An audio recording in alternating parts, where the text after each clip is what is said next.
République démocratique du Congo, vous le savez, l'élection présidentielle notamment est prévue pour décembre 2023. Au total, 24 candidats sur la liste provisoire sont en lice contre le président Félix-Antoine Tshisekedi Tshilombo qui va pour un second mandat. Qui pour battre Félix-Antoine Tshisekedi Tshilombo? On en parle au cours de ce nouveau numéro de votre magazine Entretien avec un analyste politique, bien sûr cadre au sein de l'UDPS, Maître Richard Mpinda. Bienvenue à vous. Merci à vous, merci de nous recevoir. Je rappelle que vous êtes haut cadre au sein de l'Union pour la démocratie et le progrès social, également analyste politique, avocat, je pense, pratiquant. Avocat près la cour d'appel de Kinshasa, Kinshasa Matete. Matete. Alors, vous êtes également président d'une association, Yabiso Plateforme Yabiso Mpinda. Tout à fait. On parlera d'ailleurs de ça tout à l'heure. Vous êtes candidat pour la députation nationale, circonscription électorale de Moamba. Je ne sais pas si la plateforme a été créée spécialement pour booster cette candidature. Je pense que, en fait, la plateforme a été créée plutôt pour concilier la vision que nous avons du Congo avec les besoins de la population. En fait, c'est un cadre de réflexion et de propositions. C'est-à-dire que nous réfléchissons sur comment aborder certaines questions de la société. Et nous prenons ces réflexions-là, nous les mettons à la disposition de ceux qui ont la décision, de ceux qui décident. Et donc, si aujourd'hui ça a permis à ce que nous puissions être connus sur la place publique, et éventuellement nous dirons que si ça a pu booster ou que ça boosterait notre candidature, pourquoi pas? On en parlera tout à l'heure. On parle d'abord de la présidentielle 2023. Exactement. Vous le savez, la liste provisoire publiée par la CENI enregistre 24 candidats sur la liste provisoire, je pense. Attention, parce que la CENI n'a pas encore publié des listes provisoires. La CENI a, affiché la liste les des dossiers... candidats.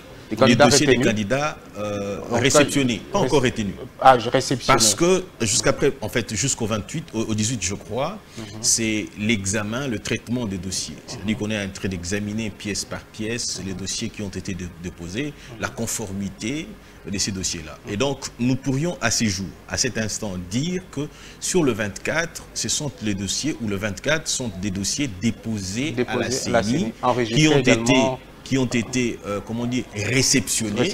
Okay? Maintenant, il faille à ce que la CENI, par son bureau de traitement de dossiers, examine la conformité des différentes pièces déposées à la CENI au regard des lois. Et avoir une liste définitive, si on peut le 18 qui serait mise sur la place publique. Bon, sinon, ce qu'on peut dire, c'est que jusque-là, seuls 24 candidats, en tout cas, ont leur dossier réceptionné, enregistré dans le site de la CENI. Complet, déposé. Réceptionné également. Réceptionné par la CENI. Il faille examiner la conformité des pièces déposées à la CENI au regard de la loi. Sur la liste définitive, il y a peut-être des possibilités qu'on ait peut-être moins de 24 candidats. Certainement. C'est évident. Mais jusque-là, on a 24 candidats qui dont les dossiers ont été réceptionnés par la CENI, dont la CENI a même affiché leur nom et photo, contre 21 candidats. C'était en tout cas 21 pour la liste définitive en 2018.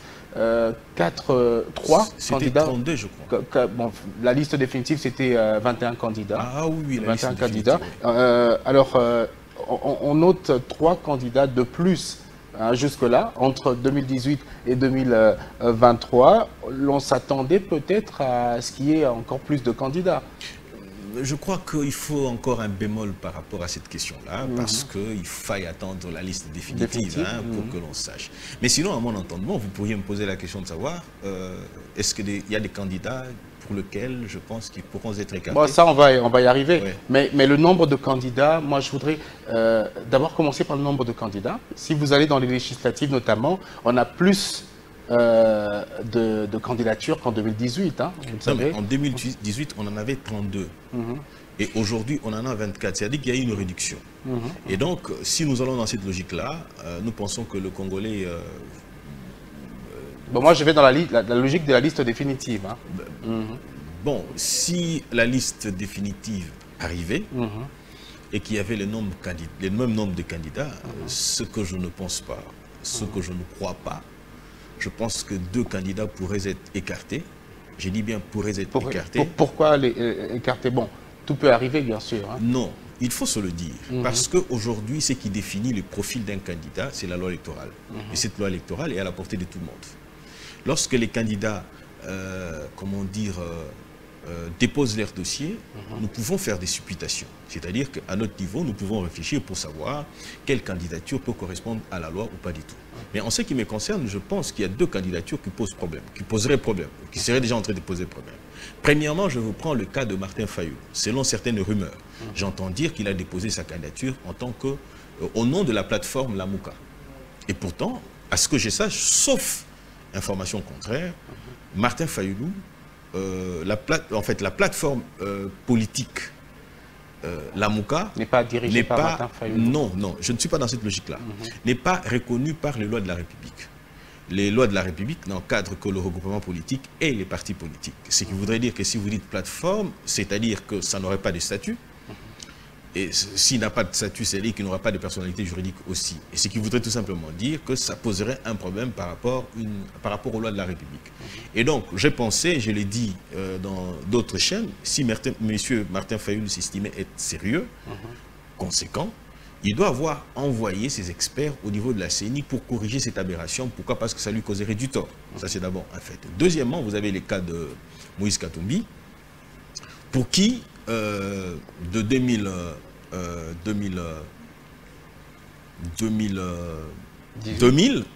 à 2015, il a détenu la nationalité italienne. Et d'ailleurs, vous conviendrez avec moi que M. Alexis Thambwe Mwamba, ministre de la Justice à l'époque, en 2016, lui avait retiré cette nationalité. Et donc, parmi les documents qui ont été déposés, vous avez un acte qui définit, qui consacre la nationalité des Congolais, les certificats des nationalités. Et selon certaines informations en ma possession, le ministre de la Justice, Mme Mutombo, s'est prononcé sur cette question pour dire qu'aucune demande avait été introduite allant dans ce sens-là. Moi, je comprends aussi la stratégie qui a été celle de Moïse Katumbi. Moïse le savait aussi. Voilà pourquoi certains acteurs tels que Moïse Katumbi ont demandé d'aller au dialogue pour éventuellement outrepasser ces blocages, cet obstacle-là qui l'empêcherait d'accéder, comment dire, aux élections présidentielles. Parce qu'il en a conscience, et c'est d'ailleurs la ruse qu'il a mise sur place. Pourquoi j'ai dit la ruse? Il est certes vrai que il est demandé aux candidats, les candidats plutôt peuvent envoyer, déléguer à la CENI un mandataire, ce qui est tout à fait légitime, mais vous allez vous rendre compte de tous les candidats, il est le seul à être allé seul. Hein, n'essaie de pas présenter. Il n'a pas fait le déplacement, il n'a pas fait de déplacement du siège de la CENI. À mon entendement, ça c'est moi qui réfléchis ainsi pour dire qu'il a peur de quoi? Parce que lorsqu'on dépose un acte tel que celui-là, un certificat qui est nul, qui est plutôt pas nul, qui est annulé, ok, cela comporte des représailles. Parce que tous les actes posés par Moïse Katumbi depuis 2015, date à laquelle lui avait été retirée cette nationalité par le gouvernement de la République démocratique du Congo via Alexis Thambwe Mwamba, ok, tous les actes posés par lui jusqu'à ce jour sont des actes d'usurpation parce qu'il aurait usurpé de la nationalité congolaise. Et il en a conscience. Et d'une autre part, pourquoi M. Moïse Katumbi n'a pas, comment dire, fait une requête, une demande de recouvrer la nationalité congolaise qu'il avait perdue? C'est politiquement correct parce qu'il le sait. On l'a toujours soupçonné d'avoir une nationalité douteuse. On l'a toujours traité de ne pas être congolais. Mais lorsqu'il émet cette demande-là, sur la place publique, l'opinion dira « Ah, ouais, il n'a pas voulu compromettre. » Bon, on devrait avoir un proche de Katumbi pour vérifier tout cela. Libre à vous. Vous organiserez un débat, ok? Et moi, je serai là. Où on aura l'un de ces délégués pour c'est un droit légitime. Nous dire quels sont les délégués qui viendra à la ici, CENI. les délégués qui viendra ici, il défendra son cas, ce qui est tout à fait légitime. Et la meilleure façon de faire, ça serait de nous opposer à ces délégués-là. Et je sortirai mon argumentaire, je sortirai la source des informations que j'ai avec moi. Nous allons les confronter aux faits. Et donc, j'étais en train de dire que je pense que M. Moïse Katumbi, si ces derniers avaient la latitude d'émettre cette demande-là, ça l'aurait compromis politiquement. En fait, cette réflexion ici que j'aimais, elle est tout à fait rationnelle, elle est tout à fait logique. Parce que je ne vois pas des raisons qui pourraient pousser M. Moïse Katumbi, tout en sachant, nous le savons tous, le gouvernement actuel jouit de ce qu'on appelle en droit administratif du principe de la continuité de l'État. C'est-à-dire qu'à ce jour, si par exemple, je veux vous prendre, j'ai été poursuivi en justice par avis de recherche émis par le parquet général de la Gombe,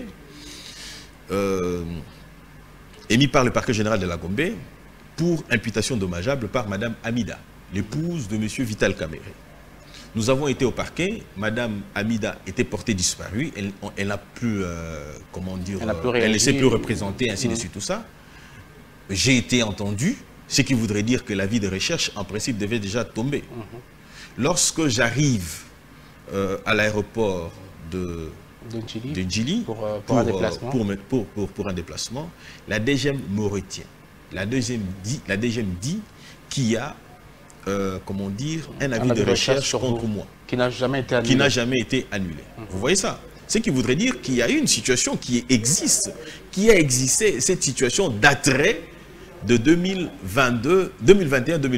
Vous voyez ça? C'est pratiquement le même cas avec M. Katumbi, qui, lorsqu'on annule son certificat, il devait renouveler cette situation. Moi, pour me remettre en règle, j'ai perdu mon vol, j'ai perdu mon temps, parce que j'ai devais aller en audience quelque part.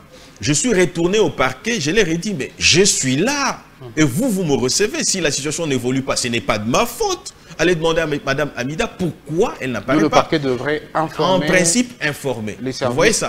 C'est de la même manière que M. Katumbi devait régulariser sa situation. Est-ce qu'il ne l'a peut-être pas déjà fait et que vous n'êtes pas au courant? Je vous ai dit tout à l'heure que Mme Mutombo s'est prononcée pour dire que la situation de M. Katumbi n'a pas évolué. Et si cette situation-là avait évolué, on aurait vu sa demande. Alors, on va pas se limiter à ce seul candidat président de la République. J'en ai présenté deux. Oui, bon, voilà. vous avez plus parlé de Moïse Katumbi. Alors, pensez-vous qu'un candidat pour la présidentielle devrait, avant de se présenter, avoir une influence nationale? C'est tout à fait. La circonscription électorale d'un candidat président de la République, c'est... l'ensemble du territoire national. L'ensemble du territoire national. Donc, il est aberrant, il est...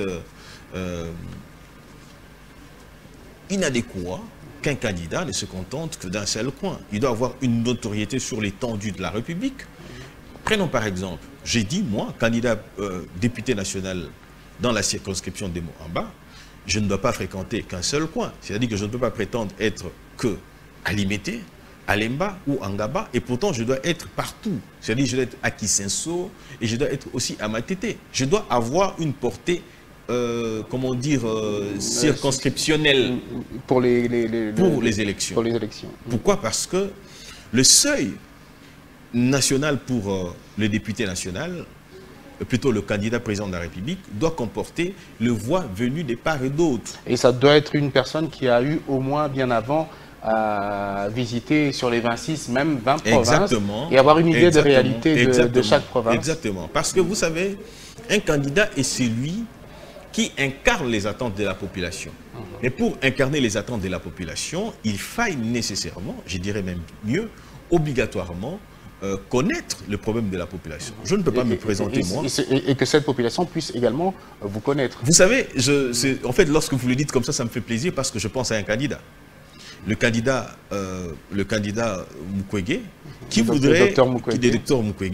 voudrait intégrer dans l'arsenal juridique des Congolais, comment dire, une orientation sexuelle. C'est-à-dire qu'il veut la protection des homosexuels, il veut l'éducation sexuelle à la maternelle, il veut ce qui répond à votre question. Il ne l'a jamais dit ouvertement comme ça. Dit. Non, il faut se le dire. Il l'a dit. Je ne sais pas pourquoi il y a un débat à ce sujet. Non. Excusez-moi, s'il vous plaît. Il faut qu'on se le dise entre nous. Il l'a dit de manière claire. Il a dit de manière claire. Il dit il faut intégrer, le genre. Les uns vous disent que, bah, écoutez, lorsqu'il a dit genre, il faisait allusion à la protection de la femme, il faisait allusion, comment dire, au ministère de genre et famille qui existe déjà. Bien sûr. Il voudrait faire allusion, comment dire, aux lois portant protection de la femme et tout ce que vous voulez. Mais c'est faux. Ça, c'est selon vous. Non, allons-y. Je vous ai dit tout à l'heure, il a dit introduire. Quand on n'introduit pas ce qui existe déjà. On introduit quelque chose de nouveau qui n'existe pas. Peut-être qu'il voulait dire qu'il faut maintenant insister plus sur cette liberté de sexe. Vous dites, peut-être qu'il voulait dire, vous êtes dans les hypothèses. Bah, comme vous, il a été, moi, je ne suis pas dans des hypothèses. Vous confirmez. Je confirme ce qui avait été dit. Qui a été déclaré par le docteur. J'ai dit bien, avec sa compréhension à lui. C'est sorti de lui in extenso verbis. Vous voyez ça? Il a dit mot à mot, introduire les genres. C'est différent, parce que je ne sais pas comprendre qu'il y a un ministère plutôt, j'allais dire, du genre qui existe déjà. Et d'ailleurs, on a plébiscité le président Tshisekedi, champion de la masculinité positive. Mais c'est dans le même sens. Pas du tout. Pas du tout. Parce que le président Tshisekedi a trouvé déjà la masculinité, le genre qui existe déjà, c'est-à-dire que la femme est là. Il a, d'ailleurs, lorsqu'il fait ça, égalité hommes et femmes, ce qui voudrait dire qu'il veut qu'on donne beaucoup plus, qu'on donne aussi des chances à la femme. D'ailleurs, depuis la République démocratique du Congo est celle qu'elle est, c'est la première fois que nous ayons un si grand nombre de femmes dans les institutions. C'est-à-dire qu'il a renforcé l'existence du genre qui existe. Ce que le docteur Mukwege également. Non, pas du tout. Puisque le docteur Mukwege, ce ne sont pas mes mots à moi, ce sont les mots du docteur Mukwege qui dit il faut introduire. Quand on introduit, c'est-à-dire quelque chose qui n'existe pas. Les genres dont il fait allusion ici, c'est vive l'homosexualité, vive l'éducation sexuelle à la maternelle, qui vive, comment dire, vous savez ce qui se passe en Europe. Vous vous réveillez un bon matin, excusez-moi, vous vous réveillez un bon matin, vous vous sentez, vous êtes un homme, vous vous sentez femme, et ben on vous, comment dire, on vous charcute, hein, c'est-à-dire comme c'est quelqu'un qui sait réparer les femmes, il pense que la biologie que nous avons depuis notre naissance ici n'est pas conforme, il faut à ce qu'on puisse éventuellement la changer. Est-ce que la candidature du docteur Mukwege dérange plus d'un, notamment vous, au niveau de l'UDPS? Parce qu'il y a peu, lorsqu'il est resté docteur, déjà avant l'avènement du président Félix Tshisekedi, le docteur Mukwege n'arrêtait pas de pointer un peu du doigt le gouvernement à l'époque du président Kabila. Quand ça ne marchait pas, il le disait. Il a continué à le faire sous le président Tshisekedi. Cette fois, il décide de se présenter à l'élection présidentielle. On est en train de lire des insultes, de la pression, une mauvaise interprétation de ce qu'il déclare. Est-ce que ça dérange sa candidature? Là, vous continuez. Je ne pense pas que la candidature du docteur Mukwege dérange qui que ce soit. Mais la candidature du docteur Mukwege, avec ce qu'il apporte, dérange la moralité congolaise. La moralité africaine, les valeurs africaines. À cause de ce qu'on peut qualifier de lapsus? Non, c'est vous qui dites que c'est un lapsus. Encore qu'on essaye d'interpréter à notre manière. Non, mais là, c'est vous qui les dites. C'est là où il se pose un problème. Lorsqu'on dit introduire et protéger ce qui existe déjà, ce sont deux concepts complètement diamétralement opposés. Ce n'est pas une interprétation. Alors, parlons de l'influence nationale. En tant que candidat, pensez-vous que le docteur Mukwege mérite d'être candidat? Parce que dans l'Est de la République démocratique du Congo, on sait tous qu'il est très connu, il est proche de la population. Je veux vous faire une révélation. Ils se sont retrouvés à Bruxelles où a été docteur Mukwege, Martin Fayulu, Mozito, Monsieur Mozito, Monsieur Fayulu, le docteur Mukwege, Monsieur Moïse Katumbi et Monsieur Délice Sanga. Non, Monsieur Martin Fayulu.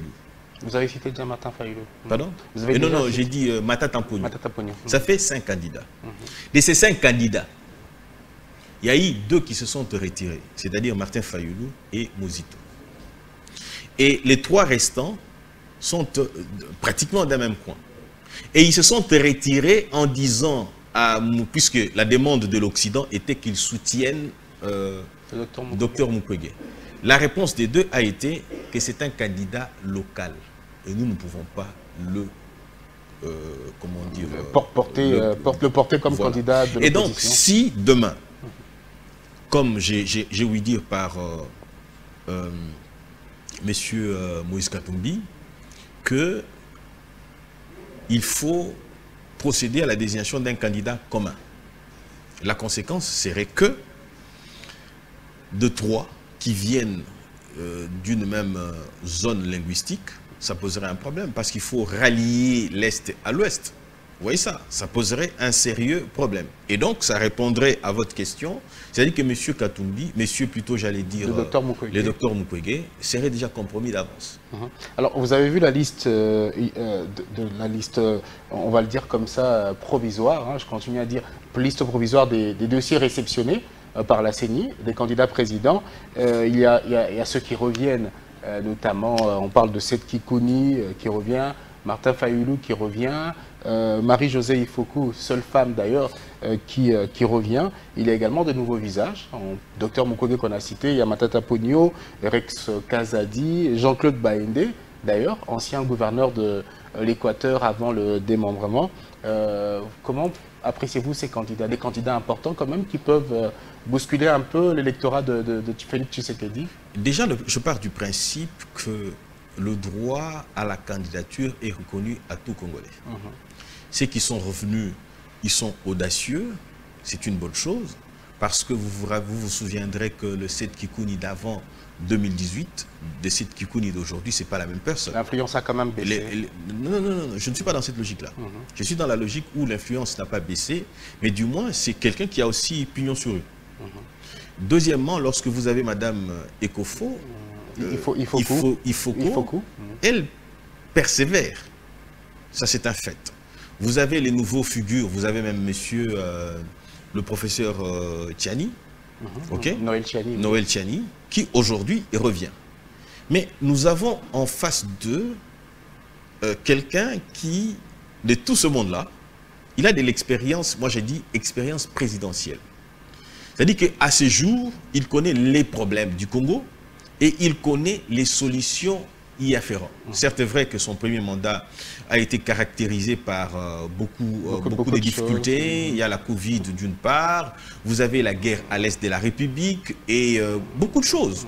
Problème de la coalition FCC cache pendant ces 7 premiers mois. Exactement. Et donc, à la lumière de ce que je relevais tout à l'heure ici, il s'avère que monsieur qui, en 2019, candidat qui venait prêter serment, de monsieur qui va se présenter, qui se présente aujourd'hui aux élections, c'est-à-dire Félix Antoine Tshisekedi Tshilombo, la maîtrise, elle est tout autre. Je pense qu'il a évolué de beaucoup de choses et je pense qu'en face de lui, il a des apprentis, des personnes qui n'ont pas, c'est pas insultant, je vois à travers votre sourire. Allez-y. Ils sont, en fait, ils sont même pas encore apprentis parce qu'ils ne sont pas dans la fonction présidentielle. Ce sont des gens qui doivent apprendre pour appliquer. On peut dire qu'il a plus d'expérience dans la gestion du pays. Non. Si vous dites qu'il a plus d'expérience par rapport à... On croirait que c'est par rapport à eux qu'il a plus d'expérience. Non, pas du tout. Il a d'expérience tout court et eux ne savent rien de la fonction présidentielle. Vous voyez, il est beaucoup plus armé aujourd'hui. Il est beaucoup plus outillé aujourd'hui. Il a un argumentaire. C'est là où je profite de cette occasion pour faire appel au président de la CESAC de bien vouloir organiser un débat contradictoire avec tous les candidats pour que nous comprenions qui vient en tant que candidat et qu'est-ce qu'il va nous présenter. C'est à la CENI d'organiser ça avec le CESAC justement. Mais est-ce que de ce fait, on peut dire que Félix Tshisekedi a plus de chances? Pas parce qu'il a la justice, pas parce que le choix du président de la CENI actuelle viendrait de lui, mais parce qu'il a de l'expérience, parce qu'il a un bilan à présenter. Vous savez, lorsque vous dites parce qu'il a la justice, je pense qu'un communicateur de ma trempe, je pense, hein, je crois que j'ai quand même un niveau de communication. Je pense que lorsque je suis interpellé par la justice et que je passe du temps au gnouf, alors que proche du pouvoir, ça doit interpeller plus d'un. Alors que proche du pouvoir, je me retrouve à la DGM, on me retient. Je ne pense pas que nous ayons le contrôle de la justice comme tel. Vous voyez ça? Ce qui voudrait dire qu'avec l'actuel président de la République, nul n'est à l'abri de la justice, et plutôt des poursuites. Nul ne peut prétendre, parce que je suis du pouvoir, que je dois me comporter d'une certaine manière. C'est plutôt l'information qui doit parvenir à ceux qui gèrent le pouvoir judiciaire pour qu'ils soient poursuivis. Et donc, je rejetterai tout simplement, et de manière la plus, la plus brutale possible, la prétention qui sous-tend que monsieur, parce qu'il a la justice. J'en viens maintenant à la deuxième hypothèse du bilan. Si vous m'aviez invité à une émission du bilan, je vous aurais démontré que le président Tshisekedi a les meilleurs bilans de tous les présidents connus en République démocratique du Congo. Dans ces 5 premières années. Dans ces 5 premières années. Les uns vous diront, il fait du dialogue pas du tout. J'ai commencé à tenir ces discours pendant un bon moment. Nous sommes arrivés presque à la fin du mandat. Je n'ai pas été nommé quelque part et je continue de tenir le même discours. Donc je ne le fais pas. Je ne le fais pas. Non, non, je vous en prie. Allez-y. Je ne le fais pas pour charmer le chef de l'État. Je le fais parce que j'en suis convaincu et que ce même bilan me fera élire. Parce que je présenterai aussi à l'opinion, voilà le bilan que nous avons, le meilleur dont je vous disais, dont je clamais, dont j'ai plébiscité. Selon vos analyses de terrain, vous êtes sûr que la population est d'accord pour un second mandat de Félix Tshisekedi? Mais allez-y, vous avez des sondages qui se font ça et là. Des sondages qui se font par les instituts indépendants qui démontrent, qui vous mettent sur la place publique les résultats obtenus, qui démontrent à suffisance que le président Tshisekedi a le meilleur bilan. Prenons en termes des stratégies militaires. Lorsque nous avons les Wazalendo qui font la guerre à l'est de la République, on se pose beaucoup de questions. Je ne dis pas qu'ils sont avec le gouvernement. J'ai dit tout simplement qu'ils volent les matériels de guerre. Soit ce sont les fusils snipers, soit ils volent des munitions, tout ce qui va avec. Ils volent pour aller défendre la patrie. Et d'ailleurs, je disais qu'il y a une enquête en cours pour éventuellement établir les responsabilités. Mais entre-temps, ils volent. Et lorsqu'ils volent, ils agissent. La République gagne. Vous voyez?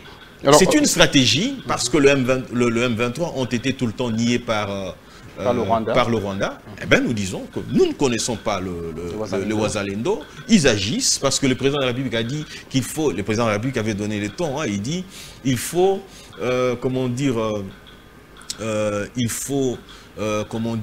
créer les mouvements d'autodéfense. Les populations doivent s'organiser en mouvement d'autodéfense. Et maintenant, ça se fait. Nous les encourageons à continuer à voler la République, à voler même les Sukhoi que nous avons ici pour faire la guerre, et tout en leur demandant, en exhortant aux Wazalendo, d'abord à la population congolaise, de prier pour les Wazalendo, qu'ils continuent comme ça jusqu'à renverser le pouvoir du Rwanda. Alors, doit-on espérer à des élections réellement transparentes et démocratiques? Mais le chef l'a dit. Le chef l'a dit. Il nous donne l'impression de craindre la fraude. C'est nous plutôt qui devrions craindre la fraude. Parce que nous avons des candidats des étrangers. Plutôt que ce que j'ai dit, les candidats de l'étranger, parce qu'ils sont l'œuvre de l'étranger. L'étranger veut nous contrôler. Est-ce que nous pouvons craindre? Je ne pense pas.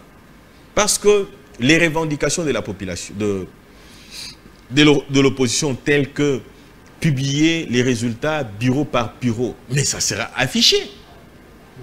Vous voyez ça? Les revendications de la population, que la Constitution, plutôt que les élections soient organisées dans les délais constitutionnels, mais c'est ce qui est en train d'être fait. OK? Les revendications telles que formulées par l'opposition, je dis bien, les revendications légales qui sont prescrites par les lois de la République, sont, comment dire, à ces jours respectées. Un top 5 des candidats présidents de la République. Vous classez qui premier, deuxième, troisième, quatrième, cinquième? Je vois le président Félix Antoine Tshisekedi en pôle premier, en pôle position, si vous voulez bien. Je vois par des suites être suivi par le candidat Mozito. Je vois en troisième position être suivi par le candidat Tiali. Je vois en quatrième position suivi par le candidat Seth Kikouni. Et je vois en 5e position le candidat local de Walungu, je crois, Mukwege.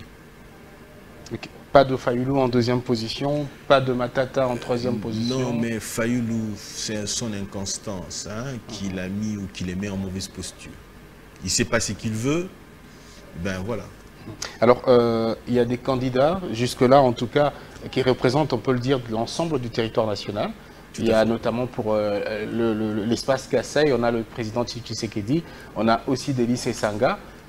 Côté Est, on a notamment le docteur Mukwege, Augustin Matata, qui représente notamment le Maniema, Katumbi, dont le Grand Katanga, qui représente notamment l'espace Swahiliphone. Côté Grand Bandundu, on a Adolphe Muzito, on a aussi Martin Fayulu. Est-ce que ces candidats-là, d'une manière ou d'une autre, si ils ne choisissaient pas un seul candidat pour le 20 décembre, pourront peut-être soutirer à Félix Tshisekedi quelques voix? Non, non, je ne pense pas. Vous êtes à côté de l'hôpital de Mamaïmo en construction ici, l'hôpital de référence de Kinshasa. Vous vous souviendrez, en fait, vous n'étiez pas là.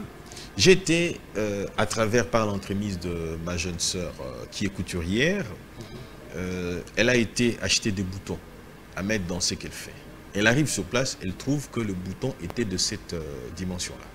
Elle dit, bah, écoutez, avant, mais qu'est-ce qui se passe? Il dit, bah, la maman qui vendait lui dit, mais il y a hausse de prix de dollars, et puis les choses, il y a hausse de prix. Il dit, vraiment, tu sais que depuis la photo, il n'est pas. La maman était super fâchée. Il dit, moi, là, lorsque j'étais jeune, je n'ai pas vu cet hôpital dans cette dimension ici et de la manière dont elle se présente aujourd'hui. Tshisekedi, je pense qu'on lui donnait un autre mandat. Nous acceptons notre situation actuelle. Si on lui donnait notre mandat, ça sera autre chose. Lorsque vous allez dans le loi là-bas, ce qui est réalisé aujourd'hui, avant, le loi là-bas était une brousse. J'ai approché certaines personnes proches de madame, plutôt de Mouyège, pour avoir leurs impressions. Ils m'ont dit, ne mettez pas ça sur la place publique, mais ce qui est fait maintenant, cette transformation de la province du Lualaba, c'est vraiment quelque chose d'extraordinaire. Et c'est arrivé pourquoi? Parce que le président Tshisekedi, doté d'une vision, a permis à ce que cette vision, en fait, à travers Madame Masuka, cette vision a été matérialisée. Si vous allez... Une impulsion qui est partie également du gouverneur Mouyège. Continuité de l'État oblige. Fifi Masuka, en bon élève de Tshisekedi, fait également l'essentiel dans la suite. Vous savez, il y a une chose, on ne peut pas non plus ignorer ce qui aurait été l'apport de M. Mouyège, si ça a été réellement ça. Mais je ne voudrais pas parler de certaines impulsions telles que vous le savez, vous le dites là, qui n'ont été mises en place que pour voler l'argent de la République. Je vous prends par exemple, nous avons vu la pose de pierre ici à l'aéroport d'Ndjili. Le ministre des Transports était là, c'est-à-dire M. Makila, à l'époque, avec M. Joseph Kabila. On parle d'une 50aine de millions de dollars. Quelle est la suite aujourd'hui? Où est parti cet argent?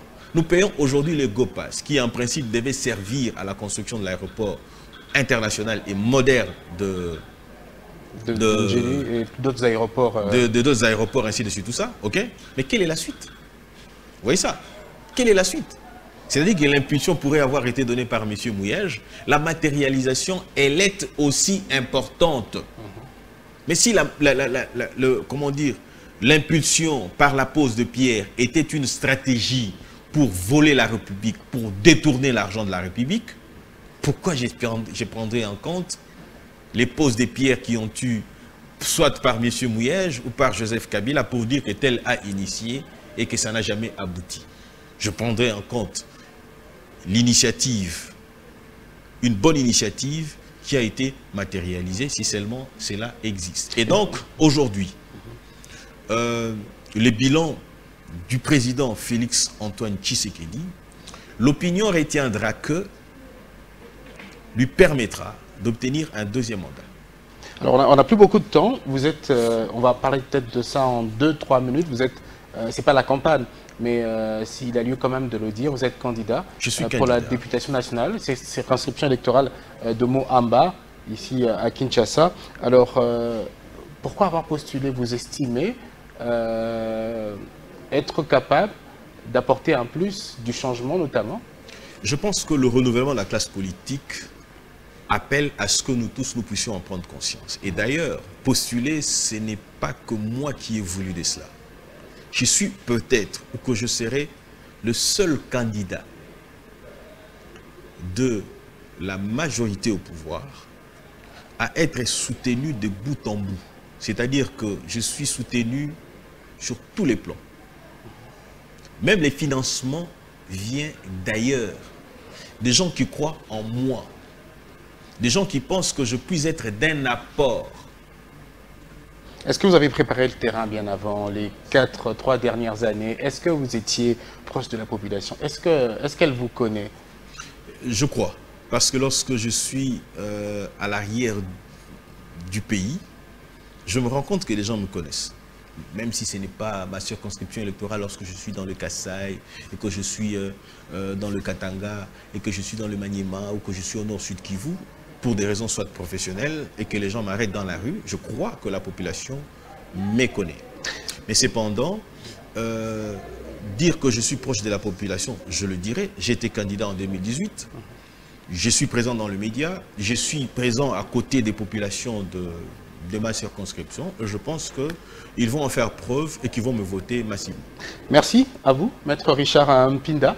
Je rappelle que vous êtes cadre au sein de l'UDPS, analyste politique, avocat au barreau de Kinshasa Matete. Avocat au très prestigieux barreau de Kinshasa Matete, j'aime bien le dire ainsi. Je vous en prie, vous avez le droit de le dire comme vous le souhaitez. Je rappelle également que vous êtes président d'une plateforme, Yabiso Mpinda. Merci d'avoir répondu à notre invitation. Je le retiens de vous que Félix Tshisekedi sera réélu parce qu'il a non seulement de l'expérience par rapport aux autres candidats, expérience tout court, vous l'avez dit, mais aussi parce qu'il a un bilan qui pèse. On en parlera peut-être prochainement, faute de temps. Merci encore une fois à vous. Merci à vous de nous avoir reçus. Merci pour la présentation aussi, comment dire, professionnelle, dont j'apprécie énormément. Donc, je trouve en vous de l'objectivité.